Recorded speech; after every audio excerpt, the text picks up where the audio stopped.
one another so fast, it's hard to tell the important from the trivial. Except for one item. Women got the vote in that decade, vastly improving the electorate. That was supremely important. For the rest, the emotions whipped up by the biggest war up to that time left a spirit of après nous le déluge, so let's have a good time while we can. In the trinity of America's high purposes, life and liberty had to take care of themselves. The drive of the 1920s was almost wholly on number 3, the pursuit of happiness. The age has two symbols. One is the pretty girl in the helmet, hat, and the short skirt who strolled the campuses of Middle Western universities with galoshes open and flapping, which got her the name the Flapper. The other is Calvin Coolidge, who said the business of America is business. So he headed a government that behaved accordingly. A political leader of that time, a Democrat, published a list of the 59 men who ruled America. Rockefeller and J.P. Morgan were prominent, but there was not a single elected official on the list. These men are too busy to hold public office, the writer said, but they determine who shall hold such office, which they did, leading the nation in pursuit of the means of happiness all the way out the decade and over the cliff at the end. The 1920s, a decade of mores changing almost too fast to be coped with.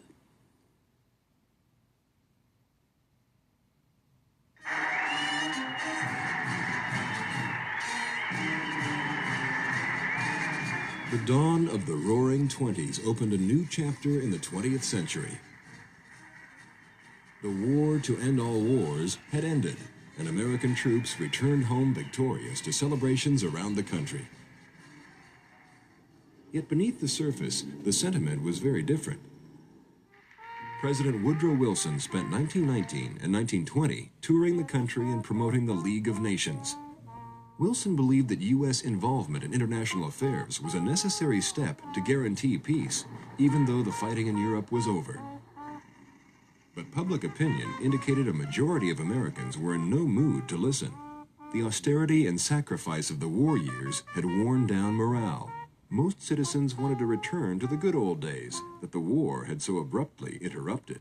Isolationism had set in once again. It had never been part of the American ethos to be tied to Europe. George Washington had said, no entangling alliances.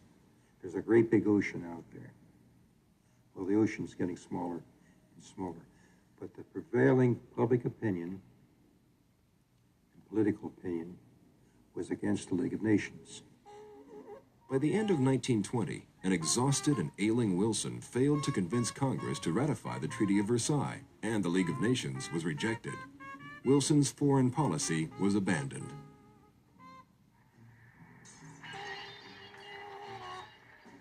On the domestic front, Congress served up a series of laws called Prohibition. The 18th Amendment to the Constitution prohibited the sale, distribution, importation, and consumption of all intoxicating liquors. Powerful interest groups had finally persuaded Congress that banning alcohol would promote sobriety and heighten the nation's morals. But Prohibition actually prompted a rise in the consumption of alcohol. Once the domain of working-class beer drinkers and wine-sipping socialites, drinking illicit beverages now became a pastime for the traditionally sober middle class. In a few years, the sale and transportation of alcohol mushroomed into a huge business. New York City alone was estimated to have 100,000 illegal bars called speakeasies. Law-abiding Americans became willing participants in crime, going to extraordinary lengths to sell or carry liquor. Rum runners and bootleggers thrived, smuggling liquor across borders from Florida to Maine. The hypocrisy was obvious to almost everyone. Seizing the opportunity, organized crime took a firm foothold in the liquor trade. Chicago gangster Scarface Al Capone ran 20,000 speakeasies, and soon added prostitution, racketeering, and gambling, calling himself a businessman who was simply supplying a need. In world affairs, the British Empire continued to unravel, this time close to home. Ireland had been a problem for the British since the 13th century, when, of course, they had first colonised it. It was a problem for a number of reasons, partly because, of course, we're dealing with two religions. Ireland was largely Catholic, whilst England was largely Protestant and Church of England. And Ireland was very poor. So Britain, in a sense, at the beginning of the 20th century, has this poor Catholic country. It's also a country that increasingly wants its independence, particularly the Catholic part of Ireland. Ireland is very divided by the 19th century between those who we will call the Unionists, who want to stay within the union of the United Kingdom, and the Republicanists, who become in 1918 Sinn Féin, and who in 1919 found the Irish Republican Army. To come to terms with that dilemma, Lloyd George decided to divide Ireland into two. He tried to accommodate the Unionists with a government of their own in as much of Ireland as they could control, which was 6 counties on the northeast of the island. On December 23, 1920, the Government of Ireland Act was signed, asserting Home Rule for the British. Home Rule gave the Nationalists their own government in Dublin, while the Unionists, mainly living in 6 northern counties, remained fully under British control and Prime Minister Lloyd George. The Government of Ireland Act was a very important event in that it established the division of Ireland. However, it didn't really solve the majority-minority problem. It simply displaced it. Southern Ireland is almost entirely Catholic. Northern Ireland, what we call Northern Ireland, which are these 6 counties of Ulster, it's about 50-50 Catholic and Protestant, and the Protestants want to stay as part of Britain. And so there's this constant tension between the two, and this is what produces the nationalism of the early 20th century and the troubles of the late 20th century.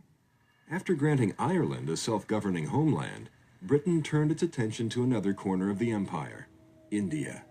In 1920, Mahatma Gandhi, the leader of India's struggle for home rule, began an organized campaign of passive resistance against Great Britain.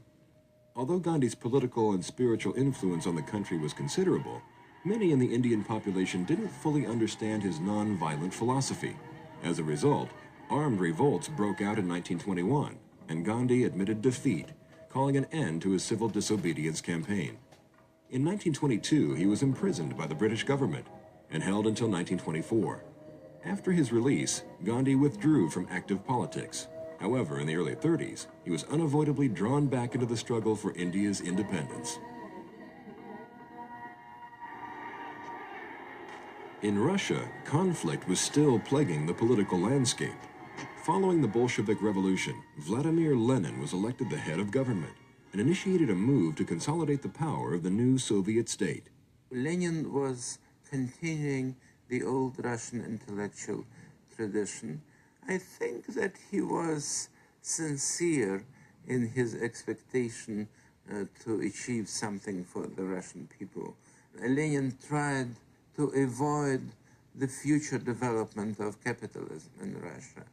He moved the nation toward a form of socialism proposed by a radical German philosopher, Karl Marx.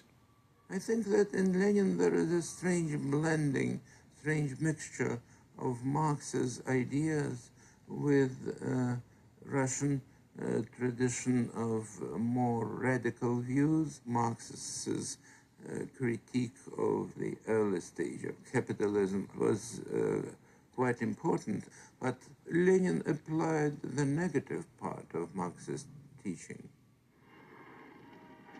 The Bolshevik policies led to civil war and threats of foreign intervention. In 1922, the leadership of Lenin and Leon Trotsky brought the period of unrest to an end, and the new Soviet regime emerged victorious.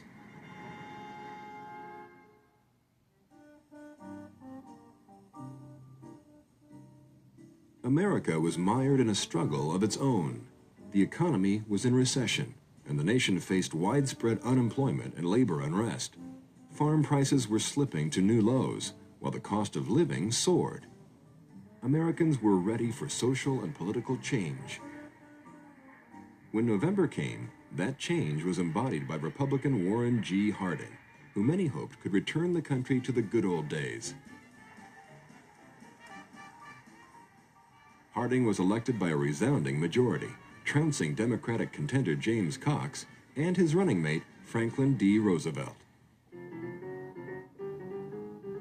The 1920 election also introduced a new constituency, women. The hard-fought battle for women's suffrage was won when Congress passed the 19th Amendment, giving women political independence and forever altering the social and political landscape.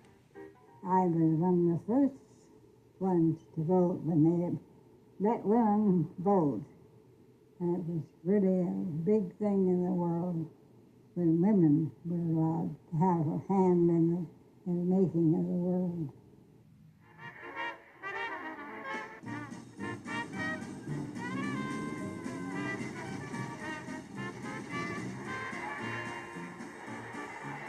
Under Harding, the tempo of American life returned to normal.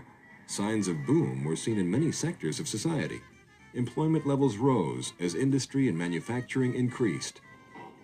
Technological advances developed for the war were now applied to consumer goods, from electric bulbs to automobiles.